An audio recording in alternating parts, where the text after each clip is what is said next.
And then I put in these two screws, and I decided I'm going to use these for the grounding screws. I can tell you why in a second. And then these are the two opposite positions. I can use this new thermal fuse that I'm putting on. It's the old thermostat fuse that they used, 156 degrees, something like that, centigrade, which is quite a bit higher than the resettable ones, which I'm afraid would trip off too much on this brass unit.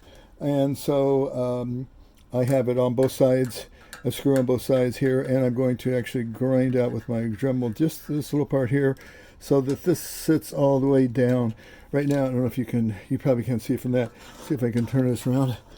There is a little bit of space right under here because there's this little lip on this element, goes right around here. So if I just take off maybe a 1/16 of an inch or whatever, make it mill it down to the same distance as this is, I can actually get this to fit all the way down because I want this to be able to melt when this gets high enough here. It should be touching.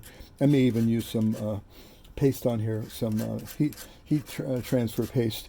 But there's a screw on both sides.